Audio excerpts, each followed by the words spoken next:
Hi hello സ്നേഹക്കൂട്ടിൻ്റെ എല്ലാ പ്രിയപ്പെട്ട പ്രേക്ഷകർക്കും മെട്രോ സ്റ്റാറിലേക്ക് സ്വാഗതം. ഇന്നത്തെ എപ്പിസോഡിൽ ഒരു പ്രത്യേകത എന്ന് പറയുമ്പോൾ ഇത്രയും നാളും പല്ലവി തൻ്റെ ഭാഗം നല്ലതുപോലെ കോടതിയെ ബോധിപ്പിച്ചു. ആ സമയത്തെല്ലാം ഇന്ദ്രന്റെ ഭാഗത്തായിരുന്നു തെറ്റുകളെല്ലാം തന്നെ. ഇന്ദ്രന്റെ ഭാഗം തെറ്റാണ്, ഒരു കാരണവശാലും ഇന്ദ്രന് ജയിക്കാൻ പറ്റത്തില്ല എന്ന് വരെ വിധി എഴുതി നിൽക്കുന്ന സമയത്തായിരുന്നു ഇന്ദ്രൻ കോടതിയിൽ വന്ന് തന്റെ ഭാഗത്തെ കാര്യങ്ങളെല്ലാം വിശദീകരിക്കുകയും പല്ലവിയെ തോൽപ്പിക്കുന്ന രീതിയിൽ സംസാരിക്കുകയും ചെയ്തത്. അതോടുകൂടി ആ ഒരു കേസിന്റെ വിധി തന്നെ, ആ ഒരു കഥ തന്നെ മാറി മറിഞ്ഞു. ഇപ്പോൾ 50-50 ചാൻസ് ആണ്. ഒരു പക്ഷെ പല്ലവി ജയിക്കാം, ഇല്ലെങ്കിൽ ഇന്ദ്രൻ ജയിക്കാം എന്നുള്ള ഒരു അവസ്ഥയിൽ എത്തി നിൽക്കുവാണ്. ഇനി കഥ എങ്ങനെയായിരിക്കും മുന്നോട്ട് പോവുക, കേസിൽ ഇനി എന്തൊക്കെ മാറ്റങ്ങളായിരിക്കും സംഭവിക്കുക എന്ന് നമുക്ക് നോക്കാം. അതിനു മുൻപ് ആദ്യമായിട്ടാണ് ഈ ചാനൽ കാണുന്നതെങ്കിൽ തീർച്ചയായിട്ടും സബ്സ്ക്രൈബ് ചെയ്യുക. അപ്പോൾ ഞങ്ങളിടുന്ന പുതിയ സീരിയൽ റിവ്യൂ വീഡിയോസ് എല്ലാം നിങ്ങൾക്ക് ലഭിക്കുന്നതായിരിക്കും. പ്രതീക്ഷിക്കാത്ത ട്വിസ്റ്റുകളാണ് ഇവിടെ പല്ലവിയുടെയും സേതുവിന്റെയും ഇന്ദ്രന്റെയും ജീവിതത്തിൽ നടക്കുന്നത്. ഭയങ്കര സന്തോഷത്തിലാണ് ഇന്ന് കാട്ടൂരാൻ വക്കീല്. കാരണം അത്രത്തോളം പെർഫെക്റ്റ് ആയിട്ട് തന്റെ ഭാഗം വിശദീകരിക്കാനായിട്ട് ഇന്ദ്രനെ സാധിച്ചു. ഭയങ്കര സന്തോഷത്തിൽ വന്ന് ഇന്ദ്രനെ കെട്ടിപ്പിടിക്കുകയൊക്കെ ചെയ്തു. എന്നാൽ കേസ് നമ്മൾ ജയിക്കുമോ വക്കീലെ എന്ന് ഇന്ദ്രൻ തിരിച്ചു ചോദിച്ചപ്പോൾ ജയിക്കാനുള്ള സാധ്യതകൾ മാത്രമാണെന്നാണ് തിരിച്ച് അവിടെ കാട്ടൂരാൻ വക്കീല് പറഞ്ഞ മറുപടി. എന്താന്ന് വെച്ച് കഴിഞ്ഞാൽ കേസ് ഇപ്പോ ഇത്രയും നാളും പല്ലവി മാത്രമേ ജയിക്കൂ, ഇന്ദ്രൻ ജയിക്കാൻ സാധ്യതയില്ല എന്ന് പറഞ്ഞുകൊണ്ടിരുന്നപ്പോ ഈ ഇന്ദ്രന്റെ കഴിഞ്ഞ ദിവസത്തെ ആ ഒരു സംസാരം കൊണ്ട്, തന്റെ ഭാഗം വിശദീകരിച്ച ആ ഒരു പെർഫോമൻസ് കൊണ്ട് തന്നെ ഏകദേശം കോടതിയിൽ കൺവിൻസ് ചെയ്യാനായിട്ട്, തന്റെ ഭാഗം വിശദീകരിക്കാനായിട്ട് പറ്റി. അതുകൊണ്ട് തന്നെ 50% സാധ്യതയുണ്ട്, വിജയിക്കാൻ സാധ്യതയുണ്ട്. പക്ഷെ പേടിക്കണ്ട, ഇനി എന്തായാലും കേസിന്റെ വിധി വരാനായിട്ട് നമുക്ക് പറയാൻ പറ്റത്തില്ലല്ലോ. ചിലപ്പോൾ പല്ലവിക്കായിരിക്കും വിജയിക്കാൻ പോവുക, ഇന്ദ്രനായിരിക്കും വിജയിക്കാൻ പോവുക. പക്ഷേ നമുക്ക് വിജയിക്കുമ്പോഴും നമ്മളെ ഭാഗം കൃത്യമായിട്ട് കോടതിയെ ബോധിപ്പിക്കാൻ സാധിച്ചില്ലല്ലോ എന്നുള്ള ഒരു സങ്കടം ഉറപ്പായിട്ടും വരത്തില്ല എന്ന് കാട്ടൂരാൻ വക്കീല് പറഞ്ഞു. ഇതേ ടെൻഷൻ തന്നെയായിരുന്നു പല്ലവിക്കും സേതുവിനും. ഊർമിളയെ പോയി കണ്ടതിന് ശേഷം അവരും ഈ ഒരു ടെൻഷൻ വിശദീകരിച്ചു. ഇത്രയും നാളും പല്ലവി കേസ് വിജയിക്കുമെന്ന് പറഞ്ഞുകൊണ്ടിരുന്ന ഊർമിള ഇപ്പോ ജയിക്കാനായിട്ട് സാധ്യതകൾ മാത്രമാണെന്ന് ഊർമിള പറഞ്ഞു തുടങ്ങി. ഇനി എന്ത് ചെയ്യും, ഇപ്പോ നമ്മൾ ഇനി എങ്ങനെ ഈ കേസ് വിജയിക്കും എന്നൊക്കെ ഊർമിളയോട് സേതുവും പല്ലവിയും ചോദിച്ചപ്പോഴാണ് ഊർമിള പറഞ്ഞത്, ഇത്രയും നാളും നമ്മളെ ഭാഗം കൃത്യമായിട്ട് കോടതിക്ക് മനസ്സിലായിട്ടുണ്ടായിരുന്നു. ഒരു ലൂപ്പ് ഹോള് പോലും ഇന്ദ്രന് രക്ഷപ്പെടാനായിട്ട് ഇല്ലായിരുന്നു. പക്ഷെ ഇപ്പോ ഇന്ദ്രൻ പറഞ്ഞ ചില പോയിന്റുകൾ, അതായത് ഇന്ദ്രൻ ഇപ്പോ ഒരു തെറ്റുകാരൻ തന്നെയാണ്, എന്നാൽ കോടതിയിൽ തന്റെ ഭാഗത്തെ കാര്യങ്ങള് പോയിന്റ് സഹിതം വ്യക്തമാക്കാനായിട്ട് ഇന്ദ്രന് സാധിച്ചു. അതിൽ ഒന്നാമത്തെ പോയിന്റ് എന്ന് പറയുമ്പോൾ, നിങ്ങൾ വിവാഹം കഴിഞ്ഞിട്ട് മണിക്കൂറുകൾ മാത്രമാണ് ഒരുമിച്ച് ജീവിച്ചത്. ആ മണിക്കൂറുകൾക്കകം തന്നെ നിങ്ങൾ വേർപിരിയുവാണെന്നുണ്ടെങ്കിൽ അതൊരിക്കലും പറ്റത്തില്ല. പകരം ഒരു കുറച്ചു ദിവസം ഒരുമിച്ച് ജീവിച്ച് പരസ്പരം അങ്ങോട്ടും ഇങ്ങോട്ടും മനസ്സിലാക്കിയതിന് ശേഷം വേർപിരിയുവാണെങ്കിലേ അതൊരു അർത്ഥമുള്ളൂ. അല്ലാതെ പെട്ടെന്ന് മണിക്കൂറുകൾക്കകം തന്നെ വേർപിരിഞ്ഞു കഴിഞ്ഞാൽ ഇന്ദ്രനെ കുറിച്ച് മനസ്സിലാക്കാനായിട്ട് പല്ലവിക്ക് സാധിച്ചിട്ടില്ല എന്നാണ് അർത്ഥമെന്നും അതുകൊണ്ട് ഡിവോഴ്സ് കൊടുക്കാൻ പറ്റത്തില്ല എന്നൊരു സാധ്യത ഇന്ദ്രൻ ഉന്നയിച്ചു. രണ്ടാമത്തെ കാര്യം എന്ന് പറയുമ്പോൾ, എന്റെ സുഹൃത്തുക്കള് ഇന്ദ്രന് നമ്മളിപ്പോൾ പറഞ്ഞുകൊണ്ടിരുന്നത്, ഇത്രയും നാളും പറഞ്ഞുകൊണ്ടിരുന്നത് ഇന്ദ്രൻ മാനസിക രോഗിയെന്നാണ്. എന്നാൽ ഇന്ദ്രൻ മാനസിക രോഗിയാണെന്ന് തെളിയിക്കുന്ന രീതിയിൽ നമുക്കൊന്നും തന്നെ കിട്ടിയിട്ടില്ല. ആ ഒരു വീഡിയോ മാത്രമാണ് നമ്മുടെ കയ്യിലുള്ളത്. എന്നാൽ ആ വീഡിയോ ഇന്ദ്രൻ മാനസിക രോഗിയാണെന്ന് തെളിയിക്കുന്ന തെളിവായിട്ട് നമുക്ക് സൂചിപ്പിക്കാൻ പറ്റത്തില്ല. അതിൽ കൃത്യമായിട്ട് മനസ്സിലാക്കാൻ പറ്റുമെങ്കിൽ പോലും അതൊരു ക്രിയേറ്റ് ചെയ്ത് എടുത്തതാണ് എന്നൊക്കെ വേണമെങ്കിൽ പറയാൻ പറ്റും.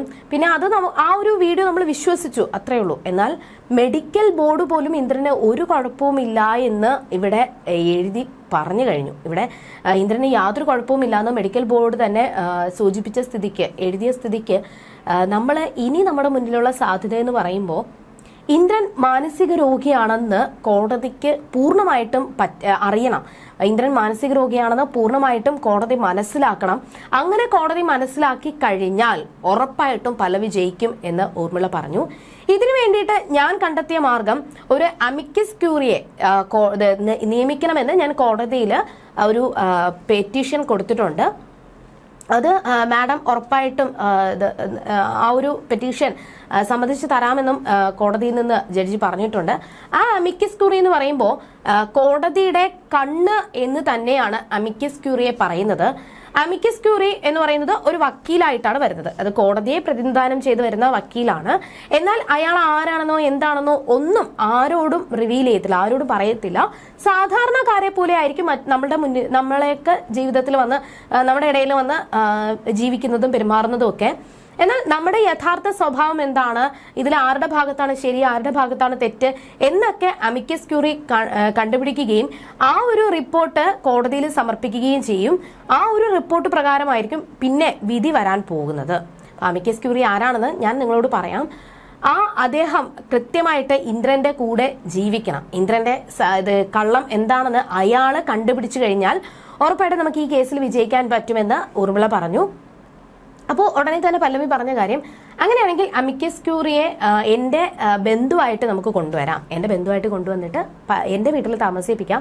അങ്ങനെ താമസിപ്പിച്ചു കഴിഞ്ഞാൽ ഉറപ്പായിട്ടും ഇന്ദ്രന്റെ കള്ളങ്ങൾ പുറത്തു കൊണ്ടുവരാൻ പറ്റും, ഈ കേസ് എനിക്ക് വിജയിക്കാൻ പറ്റുമെന്ന് പല്ലവി പറയുകയും ഊർമിള സമ്മതിക്കുകയും ചെയ്തു. പോകുന്ന വഴിക്ക് ഇതിനെപ്പറ്റി ഇന്ദ്രൻ സേതു പല്ലവിയോട് ചോദിക്കുന്നുണ്ട്, എന്തിനാണ് അയാളെ നമ്മുടെ ബന്ധുവായിട്ട് വീട്ടിലോട്ട് കൊണ്ടുവരുന്നത് എന്ന് സേതു ചോദിച്ചു. അമിക്കസ് ക്യൂറി ആയിട്ട് വരുന്ന ആ വക്കീല് നമ്മളെ വീട്ടിൽ നിന്ന് കഴിഞ്ഞാൽ അദ്ദേഹം എൻ്റെ ബന്ധുവാണെന്ന് കൂടി പറഞ്ഞു കഴിഞ്ഞാൽ ഉറപ്പായിട്ടും ഇന്ദ്രൻ അയാളോട് ദേഷ്യം തോന്നും. ആ ദേഷ്യം ഉറപ്പായിട്ടും ഇന്ദ്രൻ അഭിനയിക്കത്തില്ല, പകരം യഥാർത്ഥ സ്വഭാവം എന്താണെന്ന് അയാളുടെ മുന്നിൽ തെളിയിക്കും. അങ്ങനെ തെളിയിച്ചു കഴിഞ്ഞാൽ അദ്ദേഹത്തിന് കൃത്യമായിട്ട് മനസ്സിലായി കഴിഞ്ഞാൽ ഈ കേസ് നമ്മൾ വിജയിക്കും. പിന്നെ നമ്മളെക്കുറിച്ച് കൃത്യമായിട്ട് മനസ്സിലാക്കാനും ഇന്ദ്രനെ കുറിച്ച് പഠിക്കാനും അദ്ദേഹത്തിന് സാധിക്കും. അയാളെ എന്റെ ബന്ധു എന്ന് പറഞ്ഞു കഴിഞ്ഞാൽ മാത്രമേ ഇന്ദ്രനൊരു സംശയം തോന്നുന്നത് എന്റെ വീട്ടിൽ നിർത്താൻ പറ്റത്തുള്ളൂ എന്ന് കൂടി പല്ലവി പറഞ്ഞു. അപ്പോ സേതു തന്നെ മറ്റൊരു കാര്യം കണ്ടെത്തി, അങ്ങനെയാണെങ്കിൽ ഒരു കാര്യം ചെയ്യാം, ഇദ്ദേഹം മുംബൈയിൽ നിന്നാണ് വരുന്നത്, ഒരു അധോലോകമാണെന്നൊക്കെ പറഞ്ഞു കഴിഞ്ഞാൽ ഉറപ്പായിട്ടും ഇന്ദ്രന് കുറച്ചുകൂടി വാശിയും ദേഷ്യവും കൂടും. അത് നമ്മളെ കേസ് വിജയിക്കാനുള്ള എല്ലാ പോയിന്റുകളും നമുക്ക് കണ്ടെത്തി തരും എന്നൊക്കെ സേതു പറയുവാണ്. അങ്ങനെ രാത്രി ഭയങ്കരമായിട്ട് പല്ലവി സേതു കള്ളൊക്കെ കുടിച്ച് ഫിറ്റായി ഒരു സ്ഥലത്ത് വണ്ടി കയറാനായിട്ട് വന്ന് നിൽക്കുവാണ്.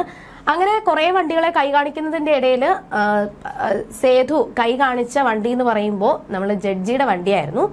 അങ്ങനെ ജഡ്ജിയുടെ വണ്ടി കൈ കാണിച്ച് നിർത്തി. ഈ ഒരു സംഭവം നടക്കുന്നതിന് തൊട്ടു മുൻപ് പല്ലവിയും സേതുവും ഹരിയെയും പിന്നെ അച്ചുവിനെയും മിത്രനെയും കാണുകയും അമിക്കസ് ക്യൂറി വരുന്ന കാര്യം പറയുകയും കുറച്ചുകൂടി കാര്യങ്ങൾ വേഗത്തിലാക്കി കേസ് ജയിക്കാനായിട്ടുള്ള മാർഗങ്ങൾ കണ്ടെത്തണം, അതിനു വേണ്ടിയിട്ട് നമ്മൾ പല നാടകങ്ങളും കളിക്കേണ്ടി വരുമെന്നൊക്കെ അവരോട് പറഞ്ഞിട്ടുണ്ടായിരുന്നു. വീട്ടുകാരോടും വിശദീകരിച്ച് പറഞ്ഞാൽ മാത്രമേ അവർക്കും അഭിനയിക്കാൻ പറ്റത്തുള്ളൂ. അതുകൊണ്ട് എല്ലാവരോടും ഇന്ദ്രൻ അറിയാത്ത കാര്യങ്ങളെല്ലാം ബോധിപ്പിക്കുകയാണ്. അതിനുശേഷമാണ് സേതു കള്ളു കുടിച്ച് ഫിറ്റായിട്ട് നടു റോഡിൽ വന്ന് നിൽക്കുകയും കൈ കാണിച്ച വണ്ടി ജഡ്ജിയുടെ വണ്ടിയായിരുന്നു, അതും പല്ലവിയുടെ കേസ് നോക്കുന്ന ജഡ്ജി. അപ്പൊ ആ ജഡ്ജിയോട് കള്ളുടിച്ച് ലെക്ക് കേട്ട് സേതു പല കാര്യങ്ങളും വിളിച്ചു പറയുവാണ്. മാഡം കാരണം പല്ലവി ഇപ്പോൾ ഒരുപാട് അനുഭവിക്കുവാണ്, പല്ലവി ആ ഇന്ദ്രൻ കാരണം ഒരുപാട് ജീവിതത്തിൽ അനുഭവിച്ചു. ഇനി ഇന്ദ്രൻ അവളുടെ ജീവിതത്തിലോട്ട് വന്നു കഴിഞ്ഞാൽ പല്ലവി ഒരിക്കലും സന്തോഷത്തോടുകൂടി ജീവിക്കത്തില്ല, പകരം ദുഃഖത്തോടു കൂടിയായിരിക്കും, എപ്പോഴും കരഞ്ഞുകൊണ്ടായിരിക്കും ജീവിക്കേണ്ട അവസ്ഥ വരുന്നത്. അത്രത്തോളം ഇന്ദ്രൻ പല്ലവിയുടെ ജീവിതത്തെ തകർക്കും എന്നൊക്കെ പറഞ്ഞ് നടന്ന കാര്യങ്ങളൊക്കെ സേതു വക്കീൽ ജഡ്ജിയോട് തുറന്നു പറയുകയും അതൊക്കെ കേട്ടപ്പോൾ ജഡ്ജിക്കും ഒരു വിശ്വാസം തോന്നി. അപ്പോൾ ഞാൻ ഇതിൽ എന്ത് ചെയ്യാനാണ് എന്ന് ചോദിക്കുമ്പോഴാണ് അമിക്കസ് ക്യൂറി വരുന്നു എന്നൊക്കെ പറഞ്ഞു. പക്ഷേ ഉറപ്പായിട്ടും പല്ലവി സന്തോഷത്തോടു കൂടി ജീവിക്കണം, അതിനു വേണ്ടിയിട്ട് ഇന്ദ്രനുമായിട്ടുള്ള ഡിവോഴ്സ് നൽകണം, ശരിയായിട്ടുള്ള പക്ഷത്തിൽ മാത്രമേ ജഡ്ജി നിൽക്കാവൂ എന്നാണ് സേതു പറഞ്ഞിരിക്കുന്നത്. എന്നാൽ ഇനി അവിടെ വെച്ച് ഇന്നത്തെ കഥ അവസാനിക്കുമ്പോഴും ഇനി എന്തൊക്കെ സംഭവിക്കും? ഈ അമിക്കസ് ക്യൂറി കാരണം ഇന്ദ്രന്റെ ആ ശ്രമങ്ങളെല്ലാം പരാജയപ്പെടുമോ? പല്ലവി കേസിൽ വിജയിക്കുമോ? അതോ പകരം ഇന്ദ്രനായിരിക്കുമോ കേസിൽ വിജയിക്കാൻ പോകുന്നത്? എന്താണെന്ന് വെച്ച് കഴിഞ്ഞാൽ പല്ലവിയും സേതുവും കുറെ പ്ലാനൊക്കെ ഇട്ടു. അവസാനം ഇന്ദ്രനെ പേടിപ്പെടുത്തുകയും ഇന്ദ്രനെ അഭിനയിക്കുകയും ചെയ്തു. അവസാനം ഇന്ദ്രൻ കോടതിയിൽ വന്നിട്ട് എല്ലാം വിളിച്ചു പറയുകയും പല്ലവിയെ തോൽപ്പിക്കുന്ന അവസ്ഥയിൽ കൊണ്ടെത്തിക്കുകയും ചെയ്തു. അങ്ങനെ ഇനി മാറുമോ എന്ന് നമുക്ക് വരുന്ന എപ്പിസോഡുകളിൽ കാണാം. അതുവരേക്കും ടാറ്റാ ബൈ.